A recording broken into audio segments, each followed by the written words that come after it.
Hello, hello, hello, and welcome back to HunterTuned. Today, guys, we have something kind of cool to show you guys. Kind of cool. Yeah, it's really fucking cool. We are actually tuning a monster truck today, so we're going to see what we got going on with this truck and see what we got to do to it to get it running right. There's a big backstory behind this thing, but without further ado, we're just going to go check this thing out and see what we got to do to get it running. Alright guys, so, let me turn a light on here.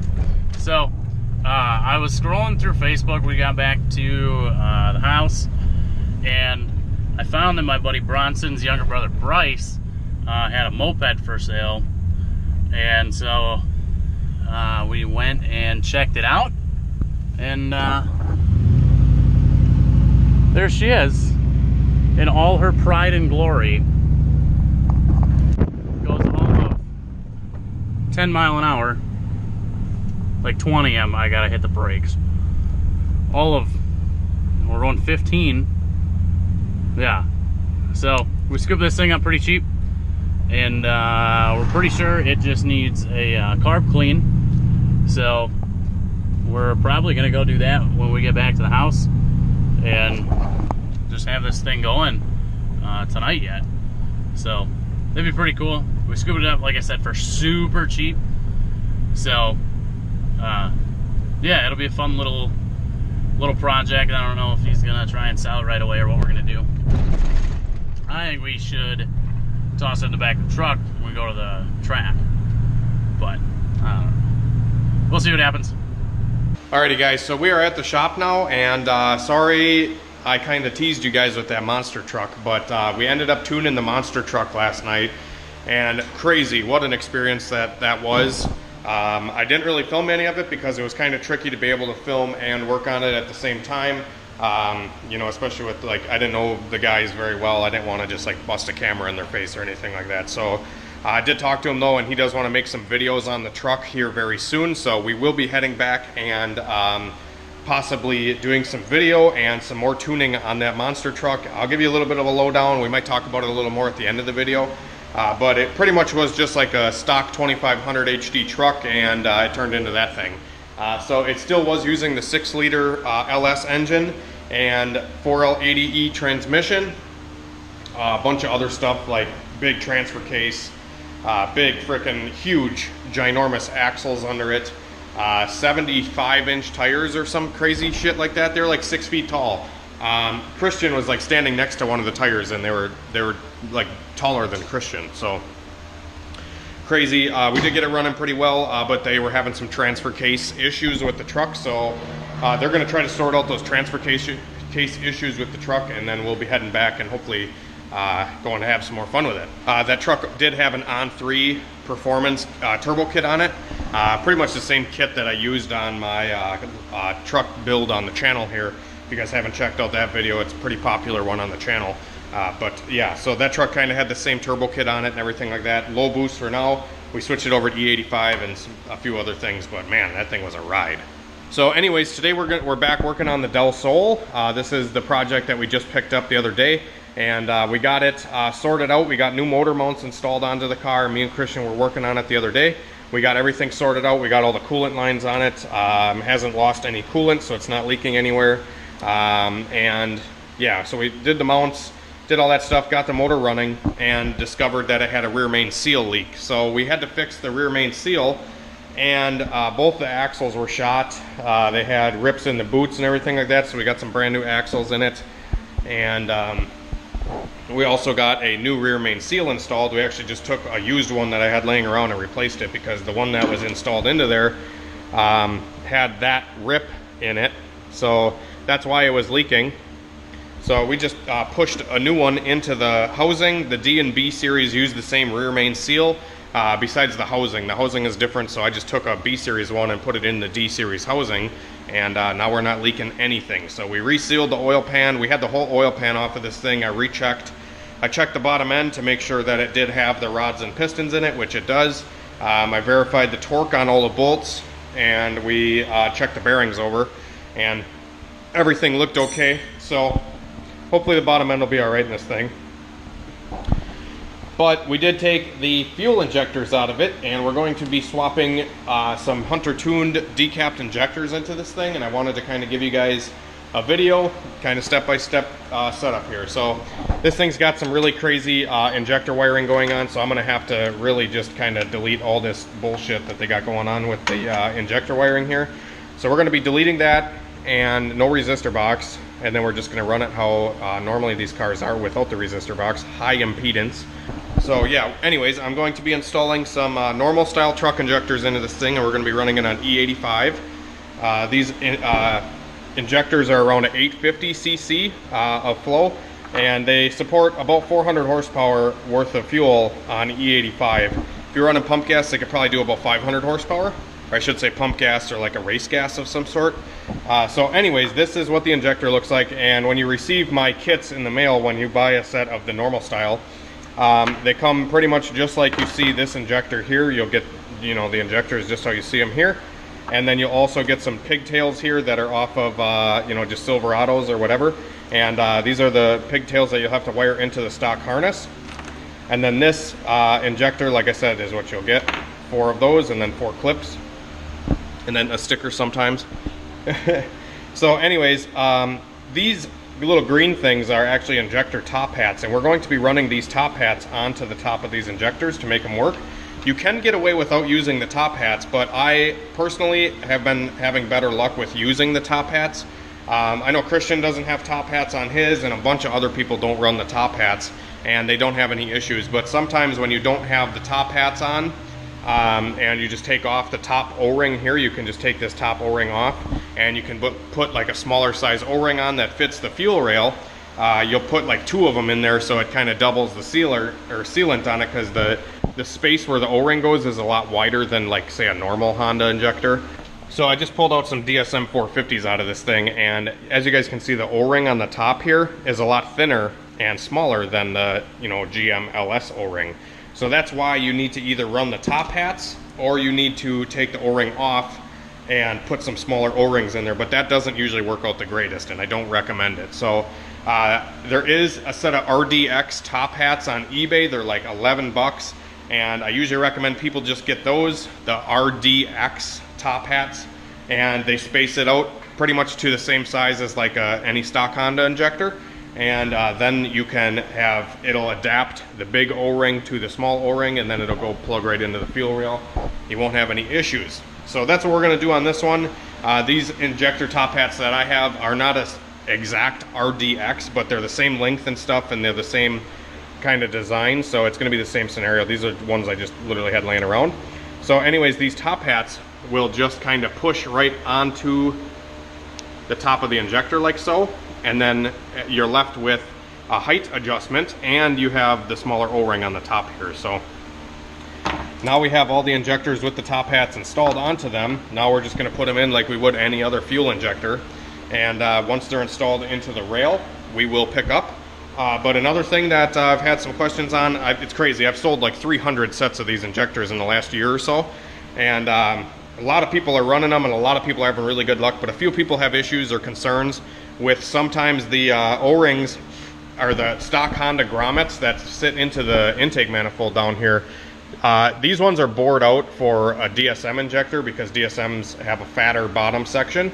So they tend to be a little bit looser when you run a stock Honda injector back in them. But sometimes the grommets on the bottom side here that go into the intake manifold are a little bit loose fit onto the bottom of the injector, which normally is not an issue. When you tighten the rail down, everything kind of seals up, and we don't ever have boost leaks or anything like that. Never have I had an issue with running the stock Honda grommets on the bottom, just kind of, you know, right over the bottom of the decapped injector here, and they'll just sit kind of in there just like that. I might try to source some other grommets, because these ones are like bored way out for those DSM injectors. If anybody's interested in some DSM 450s, I got a couple sets here. You guys can just email me if you want them. They'll probably be like 50 bucks or something like that. It's probably what I'll sell them for. I got a couple sets, honestly. I got a couple here and a couple at home. So I don't usually run the DSM 450cc injectors anymore. I used to, but honestly, these things just run really well and can flow a lot more fuel and run E85 safely. All All right, guys, so we got the injectors installed into the fuel rail now. They look pretty slick. Slick Rick. So that's what we're looking like down there. And yeah, very tight seal. I kind of crushed them down a little farther just to make sure that those widened O-rings would seal up good, and they are definitely sealing very well. We just checked for fuel leaks, everything is good there. So now we're moving on to the wiring aspect. But shameless plug, I have a brand new D-Series clutch here if anybody wants it. I'll probably sell it for like barely anything. It's literally brand new, it came out of this car. It's like an eBay Stage 2. If anybody needs a clutch, give me something for that thing. I don't know what else I got for sale, probably some other stuff. Yeah, I got some Skunk 2 Tuner 2 cams that nobody wants. I guess. Axles for sale? Oh yeah, I told them about the axles. Yeah. I don't know, man. What do you think? These are fucking drive shaft shop 5.9s. 1200 OBO. I know what I got. 1200 OBO. I know what I got. I know what I got. Christian ended up showing up. Yeah. You got a pigtail? Okay, so what we're going to do now to wire these injectors is we're going to splice them into the stock harness here. Fortunately enough that this guy wired the resistor box into the injector wiring, so I had to cut all this bull crap out of here, and they wired it pretty far down the harness. So I had to tap the injectors way down here, and they're all conveniently the same fucking length. So we're doing this the old-fashioned way, having to figure out what color wire goes to what injector. And I kind of have this memorized by now after dealing with a bunch of Honda stuff. So it goes yellow, blue, red, brown. So, and then there's a yellow and black for each injector as well. Yellow and black is going to be the power, and then the other side is going to be the ground signal that goes to the computer. So we are wiring these injectors accordingly into the right cylinders, etc., etc., trying to make sure that we have some length for the longer ones and shorter for the other ones.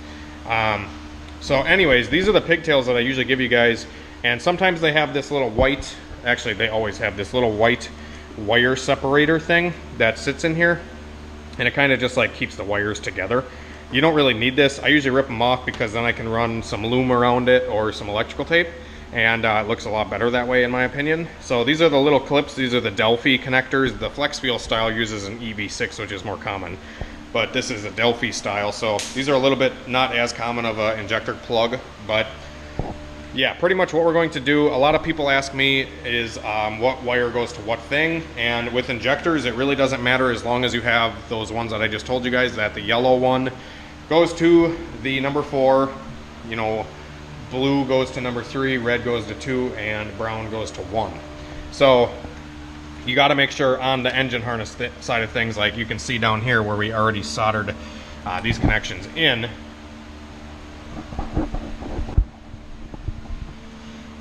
So we have a red and a yellow and black going to, I usually take the striped wires that's on the pigtails here. There's a one that has a stripe on it, and then there's one with a solid. So I usually take the one with the striped wire and I go to the yellow and black, and then the solid wire or the solid color, I go to the solid color on the harness. It doesn't matter though. You literally can wire the injector either or. An injector is just a solenoid, it doesn't really care.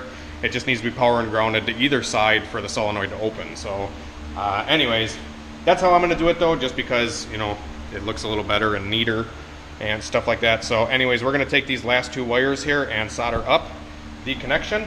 So we're gonna strip the wire back. Yeah, this wire strippers is probably the best one you guys have ever seen.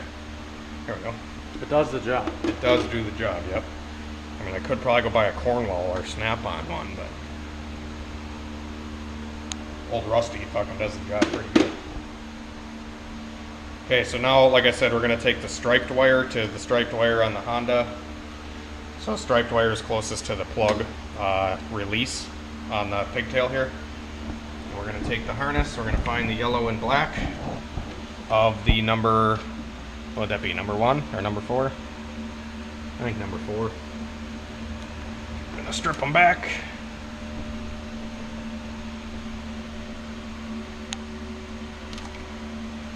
There we go. So we're going to take this guy, go to yellow and black.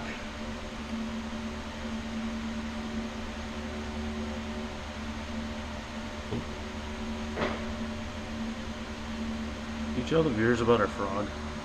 No, I did not. We have a couple pet frogs at the shop. They eat a lot of our bugs that are out here. Except for the skeeters. It's pretty neat. Alright, so now we're going to solder these wires together. I solder with a torch because soldering irons never get hot enough for me. I probably just don't have the right one or have the good enough one. But a torch works pretty good. Take some solder, dab her in there. Ooh, you got a little warm there? Yeah. Sorry. God damn it, Christian. Now you're going to make us look like idiots. It's okay.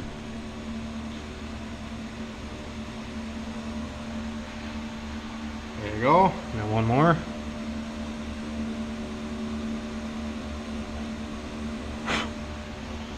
Quick and easy, using a torch or a lighter.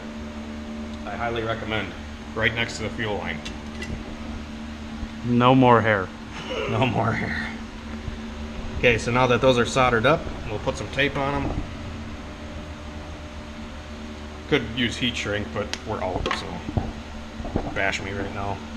I'm gonna short out my electrical injectors. Ooh. But if you do know how to use electrical tape and you wrap it good, I feel like it'll be fine. It'll be fine. It'll be fine. Plus, this car was supposed to be like a free build. We're not spending any money, and that includes heat shrink. We put reused oil in it. Yep. Not really reused, but oil we had laying around. I don't know if we'll be able to. You think we could just take the oil filter off and clean it, throw it back on, kind of? No, I bet you. Yeah. Okay, so now we are going to tape up these wires here, and then we're going to show you the finished install of the injectors.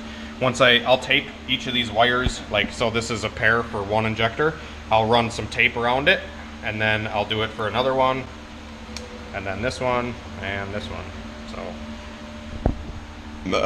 alrighty guys, so we got the car back down on the ground now. We actually went to Menards and we got some PVC pipes to finish the intercooler piping because this car only had the cold side of the intercooler. So look at that. We got some PVC on there, and we got the injectors done, and everything is looking really good, guys. So we got everything wired up here. It all looks very nice. No leaks, nothing like that. We plumbed up a lot of the stuff that wasn't done. The vacuum lines for the blow off and the wastegate. Did that. PVC down there. We fixed a couple welds. We put an O2 sensor in the downpipe. We cleaned up a lot of the wiring that was over here because it was literally just dangling everywhere. So we zip tied some of that stuff up. And yeah, back down on the ground. I don't know what else we did really. Yeah, so now we are just in the process of cleaning the inside of the car out because there was a bunch of stuff in this car. I don't know if this guy really liked this car or not. I just threw a whole bundle of napkins away. Yeah, that were behind the seat. Yeah. Kind of a weird place for a whole lot of napkins to be. So yeah, that was kind of weird. We got that cleaned out of there. And now we are about to plug the wideband sensor into the gauge. Hopefully all that stuff works. I don't even know if that fucking gauge works, does it? Yeah, it does. It lights up? Yeah. Come on, Trey. Oh, I see. Yeah, and then you got cool gauges on the cool lights. Yeah, we got the boost gauge. I know that one works. We got a random red wire running in front of here. I do enjoy that it has like LED backlights. That's pretty cool. So yeah, we got all the injectors in. We have the wideband there, and then we have the wiring for the wideband kind of running through the shifter here. So we're gonna have to run this out to the engine bay quick, and then we're gonna plug the wideband in, and then I'm gonna throw my ostrich in it, and we're gonna show you guys what we do to throw a tune-up on this thing. Alrighty guys, so we got this the Del Sol running, and she's running okay. I have to go through a lot of the chrome stuff on my new laptop because my old laptop decided to break the screen, and it just happened. I don't know, the screen just went out, and I'm kind of SOL on that laptop, so I had to swap everything over to my new laptop, and kind of just slowly working at getting the old Chrome software to work and everything like that. I've been really spoiled with Hondata lately, and it's definitely really nice. I recommend Hondata, but anyways, I'll fire this thing up for you guys.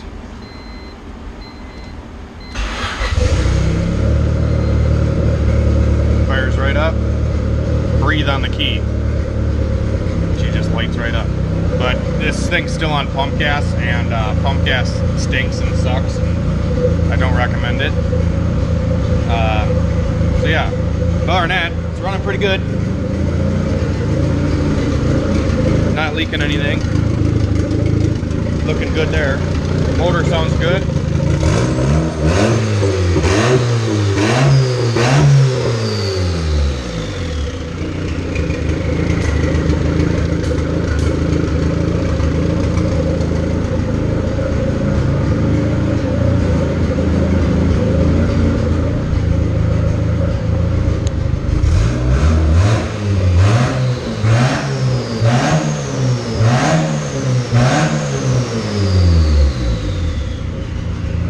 Well, if it was gonna kick her out, I probably would have already. Another thing too is the key is so fucked up in this car that like you put it in to shut it off, and then it like pulls right back out. It doesn't lock in whatsoever. So that's kind of stupid. We'll have to figure something out there. Hey, let me see that key quick. Oh, it's literally just flat. Yeah. Christian's he got an idea here. He's gonna cut some grooves. Oh, you gonna grab your key? Oh, all right.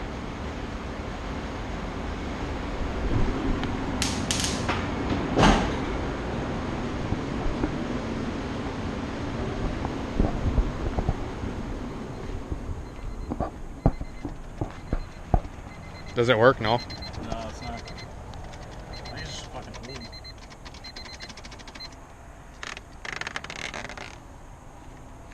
old. Look, go try it out.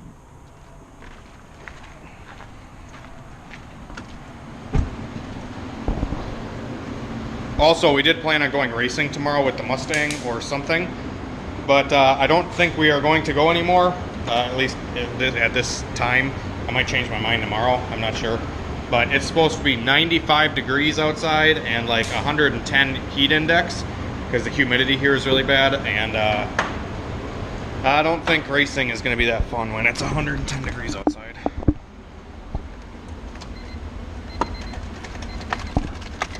Yeah, your key don't work. Damn it. It wants to. Oh. Nope. Definitely not. Good old trusty fucking loosey-goosey right here. It's good to go. Just pulls right back out though, which is kind of annoying. So yeah, anyways guys, thanks for watching the video. Hopefully you guys enjoyed it. And yeah, we're gonna get to driving this thing in the next video, I'm sure. It's gonna be super fucking hot tomorrow, so I don't know what we're going to do yet. I would like to go do some stuff on my laptop to get the tuning software figured out a little bit better, because I had like the perfect setup on my old laptop and I lost all the information and shit. So and I could just pull the hard drive and shit out of that laptop, but the hard drive's built into the motherboard, and we tried doing that and it ended up not working, so that sucks. It's just really tough for me to get any information back off of that laptop. Any tuner out there should probably know the struggle of you know, having to switch laptops and shit. It sucks because I had everything on that one, and lesson learned, I'm gonna probably have a backup drive now for everything I do, so I don't end up doing this again and losing all the shit I had. So anyways guys, thanks for watching the video, and be sure to like, comment, subscribe. Let me know what you guys thought of the deli. Got it up and running good, no leaks, looking great. Honestly, we got the intercooler piping done. We built a couple pounds on the two-step, so that's working. Yeah, that's gonna be it. Thanks for watching. Have a great night and a better tomorrow. We'll see you later.